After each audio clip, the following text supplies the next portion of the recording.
Olá, queridos, paz e graça, pastor Daniel falando com vocês, meus amados irmãos.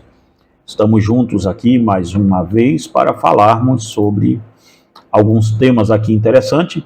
E, irmãos, nós temos uma sugestão para fazer um vídeo aqui. Se você tem sugestão de vídeo, deixa aqui. Alguém me sugeriu para a gente falar. É sobre, me lembrar aqui, o que fazer com o pão da Santa Ceia, tá? Se enterra, se joga fora, aquele negócio todo, tudo tal. E nós iremos falar disso aqui, tá, irmãos?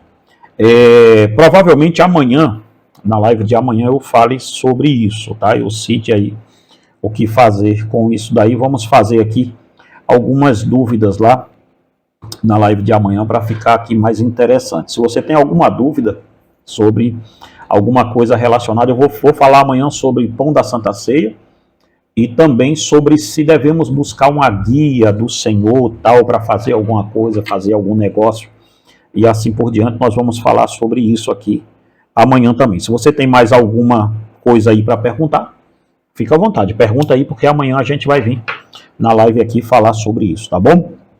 Meus irmãos, uma outra coisa aqui, antes de nós entrarmos, nós estamos começando agora essa série, tá? Estamos começando essa série agora, sobre santos papas e santos podres, tá? O negócio aqui vai ficar bem apertado. Nós vamos contar um pedacinho da história secreta do Vaticano, que ninguém quer que você saiba disso, tá bom? Nós vamos contar aqui ao vivo e a cores, não vamos inventar história, vamos só contar a história do jeito que ela tem que ser contada, tá? E vamos falar com vocês aqui um pouco sobre isso, tá certo? Vamos lá, amados irmãos, vamos começar com este vídeo, que é sobre justamente a igreja e o holocausto. Por holocausto, entenda que eu estou falando da aproximação da igreja com os nazis, tá bom? E é sobre isso que vamos falar aqui, baseado neste livro aqui, ó, meu, tá? Que é A História Secreta do Vaticano, Relatos Sombrios, envolvendo a Igreja Católica e os nazis, tá? A Igreja Católica tem um envolvimento muito de perto com o Holocausto, o que aconteceu com os judeus, e na Segunda Guerra Mundial, o Papa estava sabendo de tudo, e não só sabendo, tá? O Hitler, ele só foi alçado ao poder porque houve uma concordata com o próprio Vaticano, na pessoa do secretário do Papa na época, que era Pio XII, que veio a ser Papa logo depois, tá bom? Então, o Eugênio Pacielli, que é esse camarada aqui, ele tem muito a ver com o Holocausto, tá? Foi vendido basicamente o partido de centro católico que existia na Alemanha na época. De uma hora para outra, eles apoiaram a ascensão do Führer, que é esse camaradinho de cá aqui do bigodinho.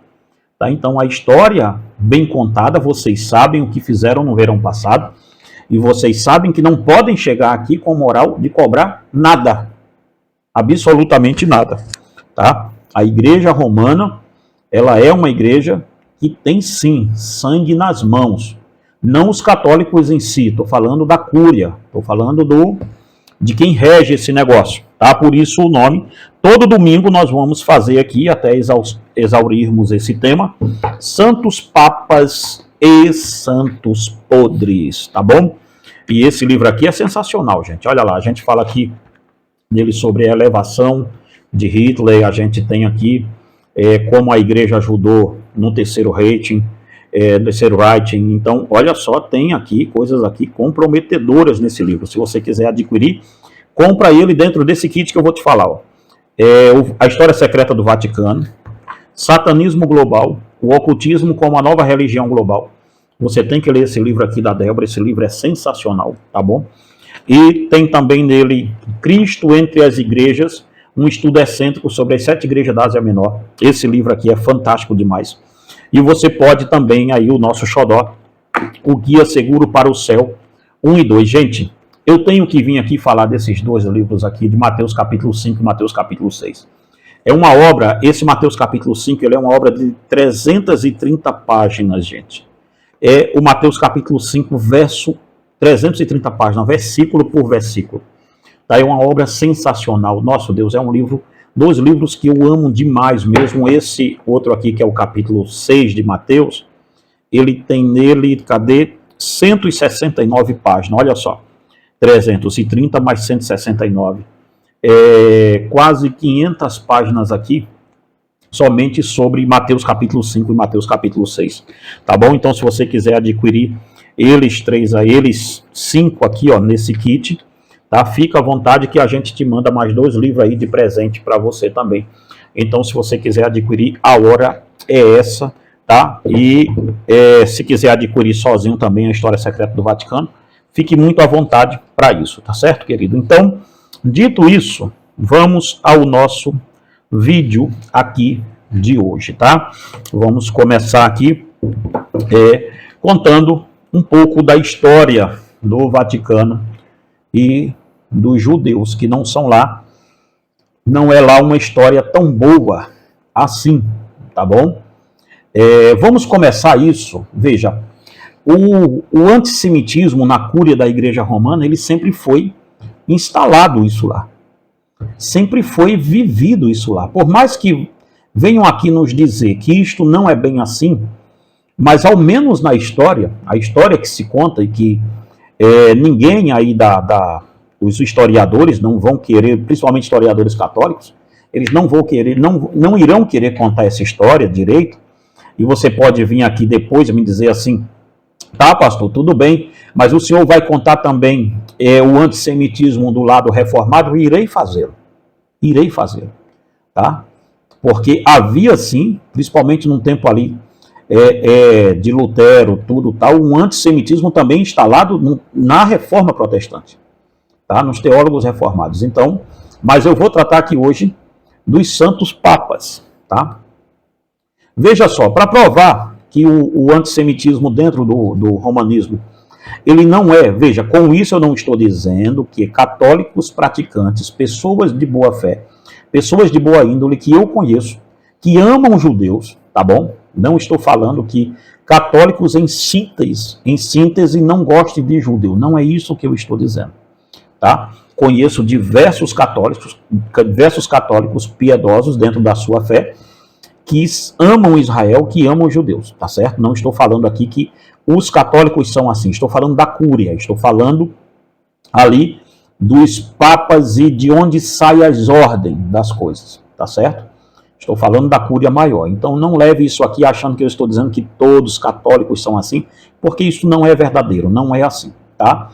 Estou falando de lá da cúria dos papas e assim por diante, do próprio Vaticano em si. No meu livro, Arquivos Confidenciais do Vaticano, que é outro livro que eu tenho sobre a Igreja Romana, eu citei lá os judeus os judeus e a cruzada do Pacto Sagrado, que foi um genocídio e roubos praticados contra os judeus que se fizeram. Por volta do ano 1500, depois de Cristo, os muçulmanos eram tratados como reserva com severa hostilidade pelos cristãos europeus. Mas existia outra classe do povo dentro da Europa há mais de 1000 anos, que eram os judeus. Veja, os imperadores, e eu estou contando a história, tá? A partir do escrito desse livro aqui, ó, tá certo? Se você quiser adquirir, a história que eu vou contar é a partir desse livro aqui, tá? Os imperadores viram que equiparar um cavaleiro para a cruzada exigia um custo muito alto. Neste tempo, os judeus eram homens que adquiriram riquezas dentro da Europa, mas nem de longe passava pela cabeça dos nobres a ideia de que eles teriam que pedir dinheiro emprestado para um judeu. Tá? Veja bem. Embora precisassem, alguns pensavam que não era justo o exército de Cristo, que iria lutar na causa da cristandade, ter que cair nas mãos de um povo que crucificou o Senhor. Lembre-se, eu vou dizer que havia, porque eu sei que há essa ideia dentro do papado até hoje, de que os judeus mataram Jesus Cristo. Como se eles fossem os judeus de hoje, basicamente que o cristianismo católico da era medieval, ele tinha essa ideia de que não podia se juntar com um povo que matou o nosso Senhor. Tá certo? Era essa a ideia medieval. Eu quero acreditar que seja a ideia medieval. Tá? E não se metam na minha crença. Eu quero acreditar que seja assim. No entanto, os cruzados mais desprovidos, muitas vezes, já tinham dívidas com os próprios judeus. Veja bem, quando foi uma retomada de Jerusalém, quando foram retomar Jerusalém, tinha que se equiparar um soldado, que chamavam os cruzados, que iam para a cruzada, principalmente na retomada de Jerusalém. E equiparar um soldado treinado com espada, escudo, lança, cavalo, alimentação, tudo isso custava caro. Então o que fizeram? Eles ao invés de pedirem dinheiro emprestado para os judeus, porque os judeus eram a classe rica da época. E engraçado até hoje que aonde esse povo chega, os judeus, geralmente eles são pessoas que enriquecem com muita facilidade. As comunidades judaicas começaram a ficar alarmadas, pois a pregação evangélica da cruzada visava particularmente Jerusalém. Ou seja, eles queriam a retomada de Jerusalém. Essa era a ideia central dos cruzados. Tá? Era notório que o inimigo número 1 de Roma eram os muçulmanos. Isso aí era claro naquela época.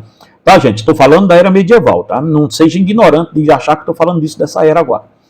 Tá bom?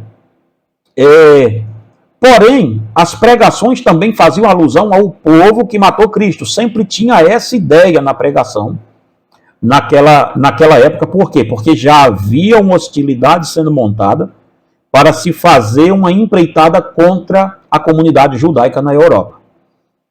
Sobre isso, em seu livro, o Livro Negro do Cristianismo, de Jacopo Fo, olha bem agora, eu vou citar o Livro Negro do Cristianismo, do Jacopo Fo, que diz: as várias comunidades judaicas da Europa, por volta de 1095, estavam muito alarmadas. Começaram a circular um boato de perseguição e massacre contra elas. Diziam que o próprio Godofredo de Bulhões, futuro libertador de Jerusalém, tinha jurado vingança à morte de Cristo com o sangue dos judeus. Assim, as comunidades judaicas de Colônia e Mangosa lhes ofereceram uma contribuição espontânea de 1000 moedas de prata para financiar a cruzada. Godofredo agradeceu de bom grado e acalmou os doadores a respeito de suas intenções. Olhe bem isso. Neste tempo, Pedro, o eremita, pediu aos franceses uma carta de apresentação convidando a comunidade judaica de toda a Europa a acolhê-los e lhes abastecer de mantimentos. Caso contrário, ficaria difícil conter os seus homens. Os judeus atenderam a este pedido de imediato. O imperador germânico Henrique IV mandou que os nobres garantissem a incolumidade dos judeus. Veja bem, os judeus estavam visto que era quase que eminente uma perseguição e um massacre, eles começaram a sair na frente para tentar resolver isso de outra forma. Entretanto, quando viram que isso que os judeus estavam dispostos a fazer isso, começou-se a pedir, o próprio Pedro, o eremita, começou a pedir carta aos franceses para começar a dizer a fazer com que os judeus fornecessem comida e assim por diante para os soldados, porque senão ficaria difícil de conter os soldados de atacar os judeus. Veja só que já não era mais uma ideia aqui de uma questão de espontaneidade. Já era uma questão aqui da Igreja Romana fazendo uma pressão em cima do povo judeu para que os judeus dessem essa ajuda de livre e espontânea pressão. ou você me dá ou meus soldados te atacam. Fica funcionando desse jeito. Veja que já não era mais uma questão aqui como é que eu posso lhe dizer, de espontaneidade, tá? Veja bem, no entanto, ainda o Jacopo Fo, eu estou lendo o livro dele ainda, tá? No entanto, eu cito esse livro do Jacopo Fo aqui nesse, tá? Então, vai adquirindo esse daí que vai ser muito legal. Veja só. No entanto, em 1096, um ano depois, o conde alemão Emmerich de Lenzingen forjou a estigma e se promoveu cruzado. Reuniu um exército que contava com alguns nobres e vários peregrinos cheios de entusiasmo. Para motivar os seus seguidores, Emmerich criou uma lenda de um pato sagrado. Olha só isso aqui agora, tá? Bem místico, bem coisa mesmo de lá da era medieval. Logo, os seguidores estavam convencidos de que o pato era mesmo divino. Estes diziam que o pato sagrado os guiaria até os portões de Jerusalém. O imperador alemão resolveu estabelecer sua própria cruzada. No dia 3 de maio, o imperador atacou a comunidade judaica de Espira, mas os judeus dessa comunidade pediram proteção ao bispo. Veja só. Este, por sua vez, cobrou caro dos judeus. Depois de extorquir os judeus, o bispo deu-lhes abrigo num castelo episcopal. Emmerich conseguiu matar apenas 12 judeus. Misteriosamente, a notícia espalhou-se. Olha bem isso aqui agora, onde é que vai começar. E a gente está falando aqui da questão do antissemitismo já ser uma ideia na Cúria Romana desde a era medieval, viu? Desde muito antes da Segunda Guerra, isso aqui. Os homens diziam que não era mais proibido matar judeus, o que desencadeou uma procura desesperada para matá-los. Em Worms, os cruzados, juntamente com alguns camponeses locais, conseguiram superar o primeiro feito. Dezenas de judeus foram mortos. Os fanáticos invadiram o castelo do bispo e mataram cerca de 50 judeus que estavam refugiados ali. Em Mangosa, os seguidores de Emmerich encontraram os portões da cidade fechados, porém, os cidadãos antissemitas abriram os portões da cidade. Os judeus ficaram sitiados na sinagoga.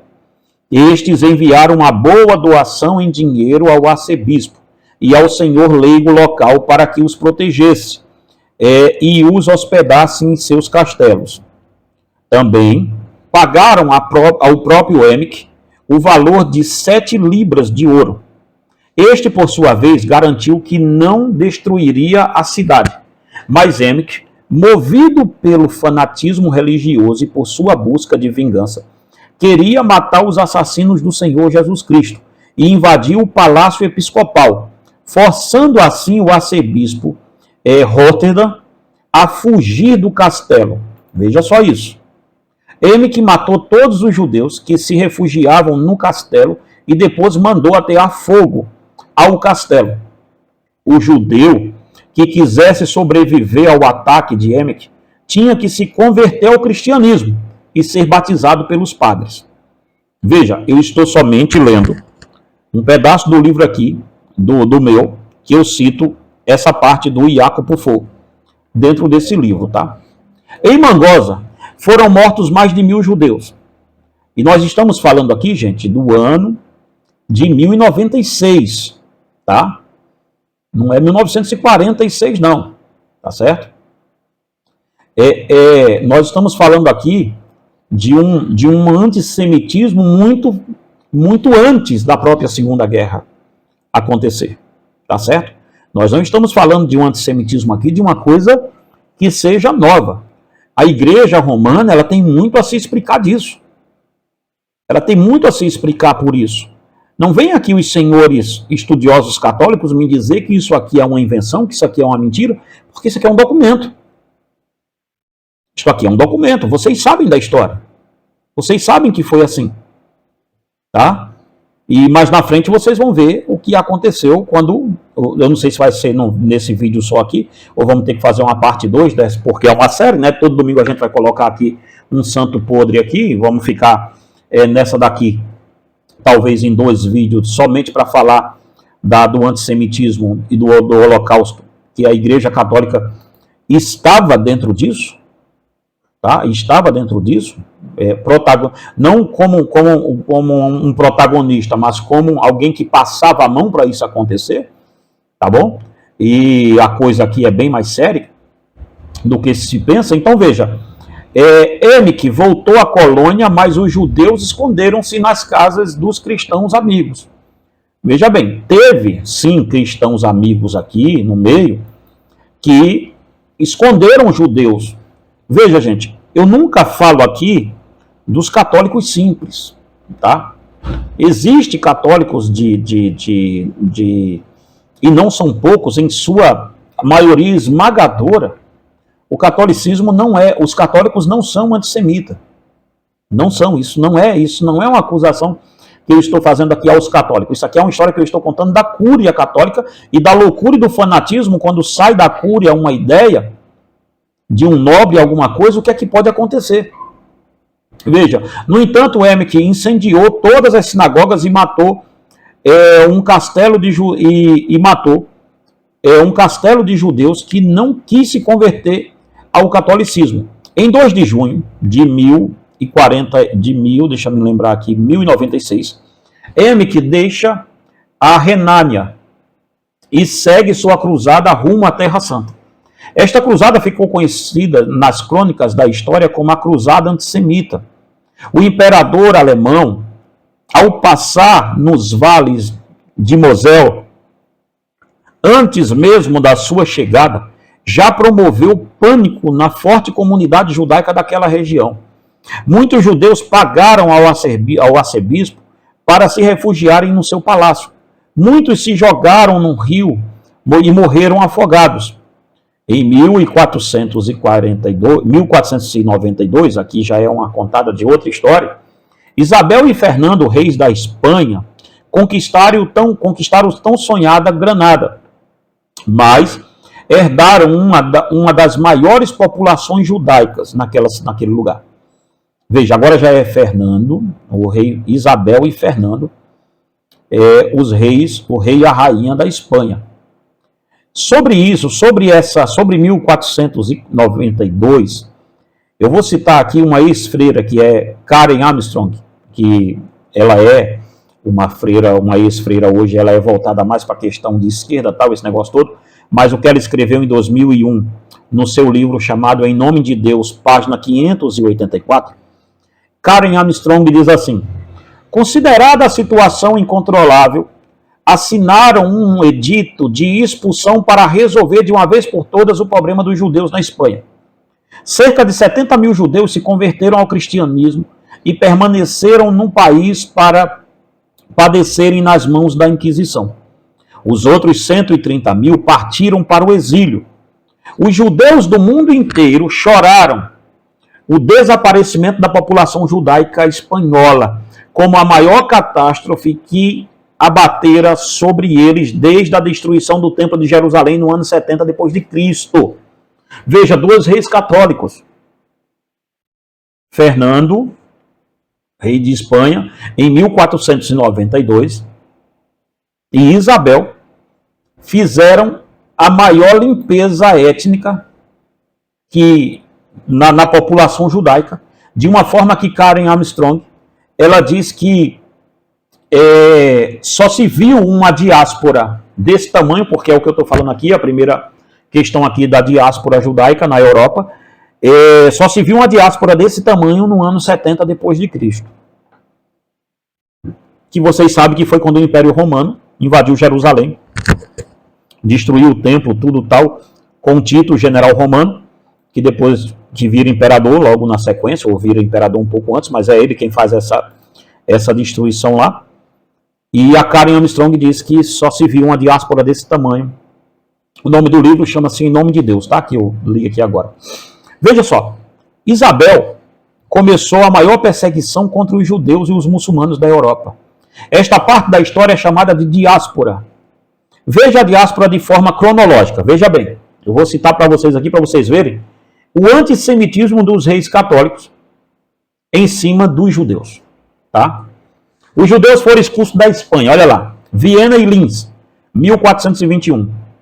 De Colônia, 1424. De Augsburg, 1439. Da Baviera, em 1442. Da Morávia, 1454. De Perúdia, 1485. De Vicenza, 1486. De Parma, 1488. De Milão e Lucca, 1489. Da Toscana, 1499. Pouco a pouco os judeus iam sendo dizimados pelos reis católicos. E é claro, com a bênção do Santo Padre. Tá? O Papa sabia de tudo isso. E dava a bênção por isso aqui. Tá certo? Eu venho falar também da Igreja Católica com os sarracenos também depois aqui. Tá? Eu acho que aqui eu vou citar alguma coisa sobre isso aqui. Mas é lá na Igreja Católica e os cruzados, tá? Quando a gente chegar na época das cruzadas lá. Eu estou contando aqui só da era antissemita, para você ter uma ideia. Tá? Foi cruel o que o Vaticano fez com os judeus, pois as ordens eram claras. Ou os judeus se convertiam, ou perdiam suas terras e bens. O Papa, juntamente com o sentimento e colaboração dos reis católicos, roubou as grandes herdades dos judeus na Espanha e em outros países da Europa. Tá? Um exílio é uma mudança brusca de local físico que força o indivíduo a deixar para trás suas raízes históricas e familiares. Desta forma, os judeus estavam perdendo os princípios religiosos e sua identidade. Os judeus que se convertiam ao cristianismo eram chamados pelos católicos de marronos, que quer dizer porcos. Logo no princípio, quando os judeus que se convertiam ao catolicismo parecia estar tudo bem, este judeu cristão alcançaram posições clericais e muitos se casaram com filhas de nobres. Mas isso trouxe uma grande inveja aos cristãos antigos, uma vez que os novos cristãos estavam em processo de ascendente. Em 1449 a 1479, os nobres cristãos, e por cristãos aqui estamos falando de católicos, investiram várias vezes contra os marronos. Milhares de judeus foram mortos por nobres católicos e ainda tiveram suas terras e propriedades destruídas. Os ataques antissemitas ficavam cada vez mais frequentes e isto começou a preocupar Fernando e Isabel. Pois ao invés de manter o seu reino unido e ordenado, a conversão dos judeus estava provocando um grande alvoroço. Veja bem, o edito do rei, que todo judeu deveria se converter, não deu, começou a dividir, deixou isso calmo por um tempo, mas daqui a pouco começou a dividir o reino outra vez. Tá? E aí é onde vem aqui, para a gente não ficar muito tempo preso nisso aqui, eu quero falar sobre um massacre aqui. Ó. Os soberanos também estavam preocupados com as notícias que estes judeus cristãos estavam retornando de forma secreta à sua antiga religião. Com este acontecimento patente, Isabel e Fernando deixaram os novos católicos à mercê dos inquisidores. Entre estes se destaca Tomás de Torquemada. Leia depois quem foi esse camarada, que era filho de judeu. Este homem tentou banir da Espanha todos os vestígios do judaísmo e fez com que os seus irmãos aceitassem a fé católica sob coação. Os judeus foram submetidos a testes como comer carne de porco, trabalharem no sábado, entre outros testes desse tipo, para saber se eles tinham abandonado mesmo a fé judaica e se convertido à fé cristã. Olha bem isso aqui. Isto aqui é um santo podre que a igreja faz questão de fingir que não existe. Vocês querem pagar aqui e de apagar esse pedaço da história, que gente igual eu não vai deixar que aconteça. Os judeus foram submetidos a testes como comer carne de porco, trabalhar no sábado. Olha bem que coisa de doido isso aqui. Passar por vários testes de tortura até confessar a sua fidelidade e denunciar outros judeus clandestinos. Desta forma, a Inquisição matou somente nisso aqui, nesses anos que nós estamos falando aqui, 13 mil judeus, aliás, converteu de forma forçada, 13 mil judeus foram convertidos. A grande verdade é que muitos judeus eram católicos fervorosos, até se converteram mesmo, que estavam sendo mortos por puro preconceito. Veja, até aqueles que estavam sendo convertidos de verdade, estavam morrendo por puro preconceito.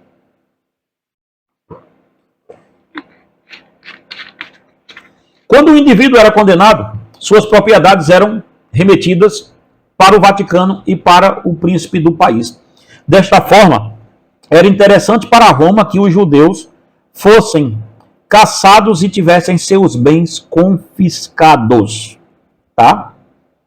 Ora, veja bem que prática legal. Que jeito bom de ganhar dinheiro.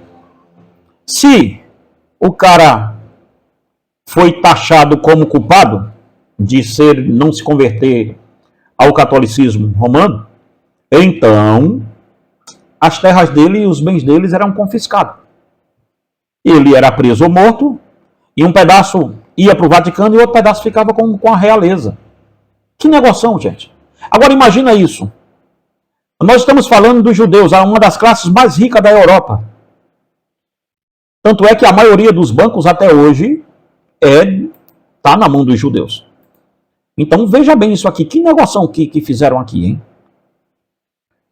A grande maioria dos judeus se refugiou na Polônia. Outros tiveram de se submeter aos credos católicos e serem batizados de forma romana.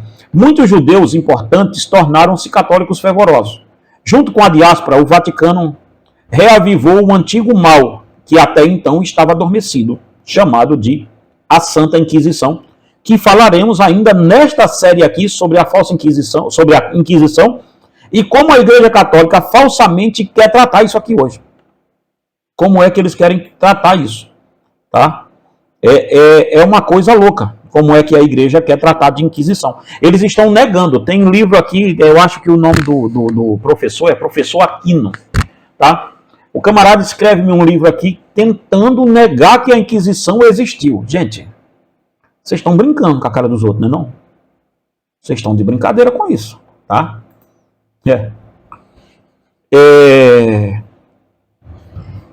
Eu tenho aqui no livro, eu não vou citá-los aqui, que são muitos casos, tá?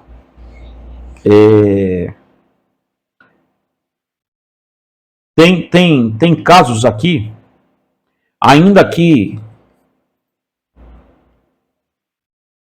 sobre, logicamente, o ódio de muitas nações hoje contra os judeus. Então eu vou me ater a um pedaço aqui, para não ficar muito grande esse vídeo aqui, porque ele já está grande. Eu vou começar a falar aqui sobre o sacrilégio do Vaticano na Segunda Guerra Mundial. Tá? Vamos começar a falar um pouco sobre isso aqui. Olha só, gente, agora sim nós vamos partir para o ano da Segunda Guerra. Compre esse livro aqui que vai ser muito bom. Compre batom, seu filho merece batom. Vamos ver. A Segunda Guerra e os Santos Podres. Na Segunda Guerra Mundial, e aí você sabe o que aconteceu na Segunda Guerra, né? Nós estamos falando aqui dos nazis mesmo ali, na veia, do cara do bigodinho e tudo mais, tá? Na Segunda Guerra Mundial, para muitos, é uma demonstração de crueldade e malignidade dos soldados nazis contra o povo judeu. Sim, creio firmemente nisto, mas quero aqui eu creio firmemente que foi assim, tá? Uma das maiores hecatombes na Segunda Guerra Mundial foram a morte de mais de 6 milhões de judeu.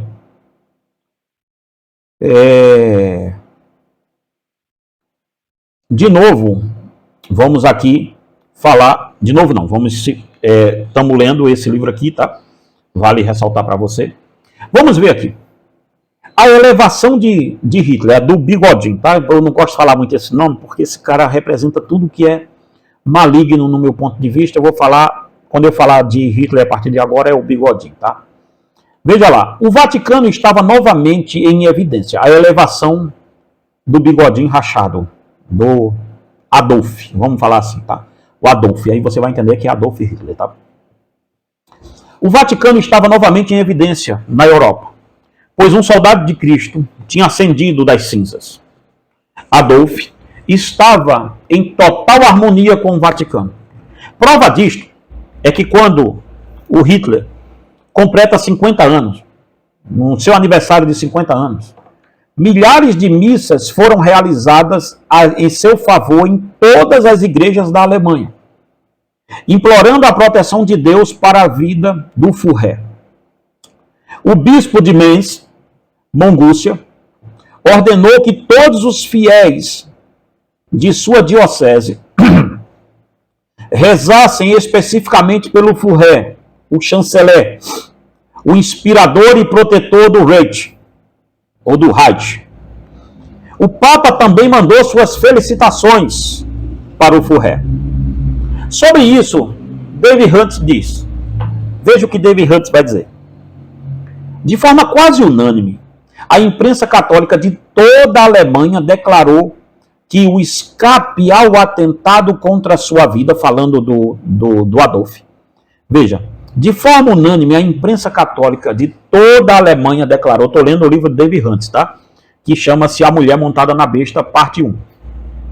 De forma quase unânime, a imprensa católica de toda a Alemanha declarou que o escape ao atentado contra a sua vida em 1939 se deu pela miraculosa proteção de Deus. O cardeal Fauber mandou que fosse cantado o Te Deum, na Catedral de Munique, para agradecer em nome da arquidiocese a providência divina pelo Führer ter afortunadamente escapado. Veja o carinho da igreja romana com o Führer. Tá? Eu sei o que vocês fizeram no verão passado. Tá bom? Eu pesquiso. Eu escrevo sobre vocês. Não é de hoje. Então não me venham aqui pensar que vocês vão chover no molhado comigo, porque não vão. Não é assim que a coisa funciona comigo. Mesmo quando o Adolf, o Bigodinho, começou a invasão na União Soviética, o Vaticano continuou apoiando seu regime. O ministro do Vaticano na Alemanha e líder do Partido Centro Católico, Ludwig Kaas, fez o seguinte comentário sobre Hitler. Veja o comentário que esse cara faz sobre o Adolf Hitler. Tá? O camarada, ele é ministro do Vaticano na Alemanha e líder do Partido Centro Católico. Ludwig Kaas fez o seguinte comentário sobre Hitler. Ele sabe conduzir o navio. Antes de se tornar chanceler, e eu me encontrava frequentemente com ele e ficava bastante impressionado com os seus pensamentos claros. Veja bem. Veja aqui, tá? É notório, gente. É notório que o Vaticano estava muito eufórico com todos os acontecimentos. O Estado do Vaticano, na pessoa do seu pontífice, ordenou que todos os cardeais alemães jurassem lealdade ao regime de Hitler. Do ponto de vista de Hitler, a solução para a ameaça católica era justamente um acordo com a cúpula episcopal da igreja. Hitler tinha um modelo de concordata, pois ele estava impressionado pelo fato de a igreja e o Estado estarem em total harmonia na Itália. Do ponto de vista de Adolf, esta concordata concedia ao Vaticano poderes plenos na educação religiosa. Em troca, o Vaticano se afastaria da política. Veja bem isso aqui, olha. Desculpe-me. Veja a concordata que o Vaticano vai assinar com o Adolf. Era justamente para isso, olha. O Vaticano ficava com as escolas, mas saía da política. E a política ficava na mão do partido dos nazis. Veja aqui onde é que foi a concordata assinada. A Santa Sé entrou em ação na pessoa do pontífice, que pediu o afastamento de todos os bispos alemães da política. Olhe bem isso aqui. Tá? Nada aqui aconteceu por acaso, não. O Adolf, o bigodinho, não é uma invenção que caiu lá do céu, não. Tá? Ele foi criado. Ele tinha as ideias, mas ele precisava do partido de centro católico e também do partido de centro luterano, tá? Que eram os teólogos reformados na época. Gente, quando a igreja se aproxima demais disso aqui, só dá isso. Não dá outra coisa, não. Tá? Era frequente ver Hitler junto de autoridades católicas em solenidades. Isso daí era frequente demais. Na primeira reunião do Reichstag, em 12 de setembro de 1932, do Reichstag, é isso mesmo. Eu acho que se pronuncia assim. Em 12 de setembro de 1932, Franz von Papen, o socialite e admirador dos nazis, confrontou-se com um voto de desconfiança e imediatamente convocou novas eleições para o dia 6 de novembro do mesmo ano. Esta já era a quinta eleição em apenas um ano. Os nazis saíram com um número bem maior desta eleição, mas isto não fazia do partido nazi a maioria no Senado alemão. Perceba.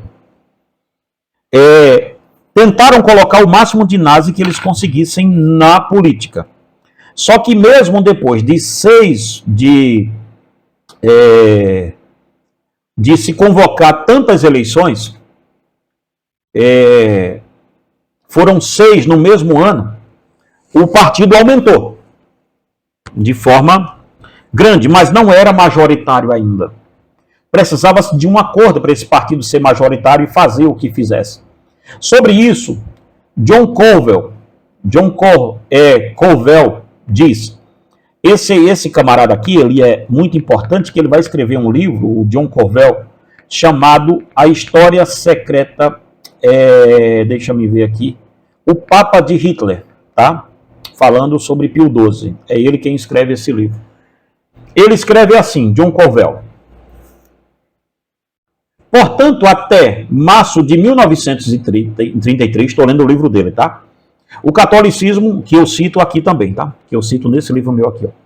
O catolicismo alemão, com os seus 23 milhões de fiéis, ainda era uma força democrática independente que se mantinha firme, junto com a hierarquia católica, na condenação do nacional-socialismo, que era o partido dos nazis.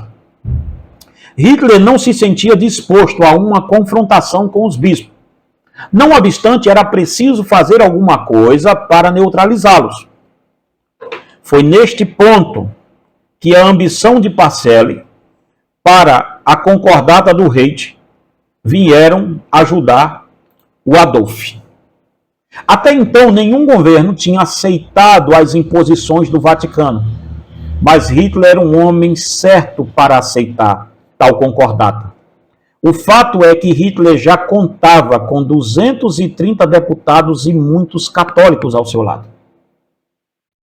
Ainda citando um outro livro aqui do David Hutt, A Mulher Montada na Besta, David Hutt diz assim, no dia 13 de março de 1933, numa conferência de bispo da Bavária, o cardeal Fraudenberg, regressando diretamente de Roma, registrou que o Santo Padre Pio XI, olhe bem isso, havia louvado publicamente o chanceler Adolf Hitler pela posição que havia tomado contra o comunismo. Olha isso aqui, que coisa, hein? Que coisa legal. Lembra disso, gente? Olha, o que uniu o Adolf e a Igreja Católica foi uma luta contra o comunismo, segundo eles. Deu para você perceber o que está acontecendo aqui hoje? Em vias de fato contra o comunismo, a Igreja Católica e a Igreja Evangélica se uniu. Vê o que é que vai dar isso aí, tá? Vê bem direitinho o que é que vai dar isso daqui a pouco. Vamos lá, vamos partindo para isso aqui não ficar muito grande. O Vaticano e o Terceiro Reich. Vamos ver, veja. Está sendo aqui costurada com Eugênio Pacelli, na época do Papa Pio XI. O Eugênio Pacelli era o secretário de Estado do Papa. Era o secretário de Estado do Vaticano. É ele quem está costurando toda a concordata com o Adolf Hitler para tirar o Partido Católico e voltar o Partido Católico em favor do Adolf. Então vamos ver, o Vaticano e o Terceiro Reich. Vamos ver o que vai acontecer aqui. Vamos lá, eu acho que vai dar tempo ainda para a gente falar bem pouquinho aqui do Terceiro Reich, mas eu volto com vocês para vocês verem o que é que dá isso aqui. Os católicos, em proporções cada vez maiores, apresentam-se para demonstrar o seu apoio ao Terceiro Reich, do Adolf. Organizações famosas como Creus and Andre, Cruz e Água, que é a tradução, foram formadas por grandes professores católicos, como Theodor Braun, Otto Schilling. Grandes nomes da imprensa também estavam agregados, como Emil Hitt e Eugene Kangel. E outros líderes católicos se engajaram ao máximo para demonstrar apoio ao regime nazi. Olha bem isso aqui, tá? Isto não foi tirado de debaixo do braço, não, viu, senhores? Isso é história, tá? Como todos esperavam, a igreja e o Estado agora era uma. Hitler garantiu que a igreja estava guardada pelo regime, desde que esta cumprisse com a sua palavra. Vê isso aqui se não é a mulher montada na besta outra vez. Vê isso aqui se não é Apocalipse 13, purinho aqui. O Terceiro Reich mais parecia um grande evento religioso, pois estava presente grandes autoridades do Vaticano. Hinos foram cantados e passagens da Bíblia foram lidas. Gente, isso aqui parece mais as eleições de hoje. É muito igual. É muito igual. Nós estamos repetindo o mesmo erro, gente. A história está aí para dizer onde a gente errou, mas estamos caindo no mesmo erro de outrora. Veja, o Terceiro Reich mais parecia... Vê a posse do Trump. Aquilo parecia um culto ecumênico. Vê a posse do Terceiro Reich aqui para a glorificação de Hitler. Vê aí quando o Bolsonaro sai para a rua, Lula, esse pessoal todo. Gente, é muito igual. É muito igual. Tem base não. Tá? Não aprendemos nada com a história, principalmente a igreja. O Terceiro Reich mais parecia um grande evento religioso, pois estava presente grandes autoridades do Vaticano. Hinos foram cantados, passagens da Bíblia foram lidas, jornais do mundo inteiro difundiam as notícias da união entre o Vaticano e o partido de Adolf Hitler. As mentes mais brilhantes da época temiam o resultado desta união. Veja, a maioria das pessoas temiam o resultado dessa união. Tá? Tem um recorte aqui no livro que eu coloquei de um jornal da época. Eu não vou poder colocar aqui porque ele não está aqui para eu subir. Ele vai estar na pasta do meu livro e deixa-me ver onde é que ele vai estar. Ele vai estar aqui na página 28. Deixa eu dar uma olhadinha. Isso, ok. Olha lá. Isso aqui é um recorte. Three German Christian Registry Evangelium in Three Reich. Olha lá. Eu não sei se vai dar para vocês pegarem bem aí. Tá? Mas isto aqui, ó, é uma foto do Terceiro Reich que aconteceu no tempo da glorificação de Hitler pela igreja. Leituras do Evangelho no Terceiro Reich, o Reich. Os cristãos marcaram a sua presença. Hitler era um católico fervoroso. Teve sua educação no seio da igreja e assistia regularmente às missas e servia a igreja como coroinha. Quando o garoto havia frequentado uma escola beneditina de Labac, na Áustria, o terceiro Reich consumou de uma vez por todas o apoio do Vaticano ao governo dos nazis, ou a Hitler. De forma desesperada, alguns historiadores do Vaticano tentaram desmentir a história, dizendo que o Vaticano nunca foi favorável ao regime dos nazis e que tanto Pio XI quanto Pacielli não sabia da existência de cláusulas antissemitas na concordata. Porém, a história mostra outros fatos. Veja só uma coisa, gente. Como é que os meus secretários, o secretário do Papa Pio XI era o Eugênio Pacelli, que mais tarde vai virar o Papa Pio XII. Como é que eu assino um documento de Estado, tá? Porque o Vaticano é um Estado. Como é que eu assino um documento de Estado dizendo que eu não sabia o que tinha ali naquele documento? É muita loucura, né não? Veja bem, o egoísmo do Vaticano e sua forma déspota de trabalhar ao longo da história deram a Mussolini e a Hitler poderes para fazer do mundo um verdadeiro inferno.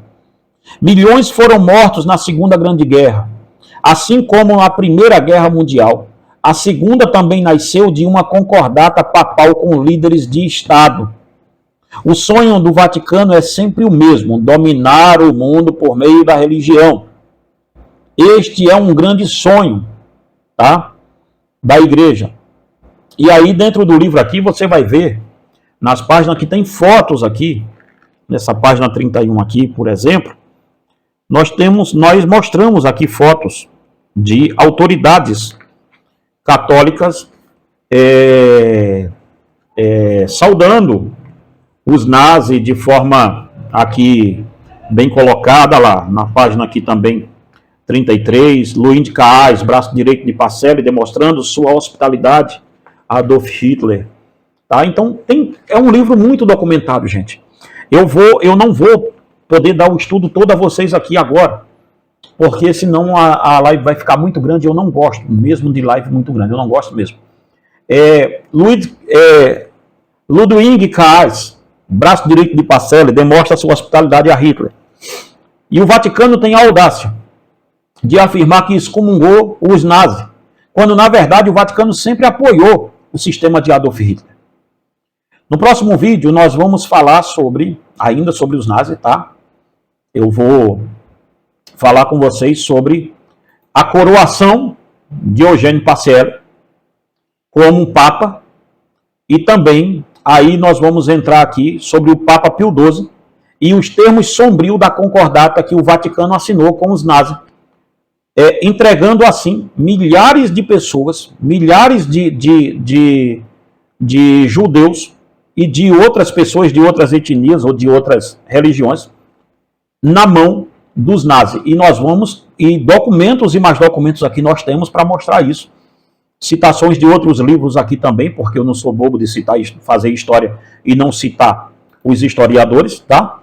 Então nós vamos falar aqui, no próximo vídeo, sobre o Papa Pio XII envolvido diretamente com o Holocausto. Tá bom? Gente, se vocês gostaram desse vídeo, envia ele para mais alguém aí que você conheça, tal, tá? E nós vamos contar aqui domingo santos papas e santos podres. Podres nós temos demais aqui para contar dos santos papas, tá? Então, olha bem, vamos fazer essa promoção aqui para você, tá? O Guia Seguro para o Céu, volume 1, volume 2, Satanismo Global, tá? Que é o livro da minha filha, Débora Nascimento. Cristo entre as igrejas e a história secreta do Vaticano. Tá bom, gente? Então, eu espero o seu contato. Primeiro comentário fixado do vídeo, você encontra aí esse telefone que está aí, é o meu. Você fala diretamente comigo, tá bom? E adquire os nossos livros. Eles não estão tão caros assim, estão baratinho na promoção aí para você. Queridos, que Deus em Cristo te abençoe e te guarde. Bom domingo para você. Descanse em paz e que a semana seja uma semana abençoada na sua vida, em nome de Jesus.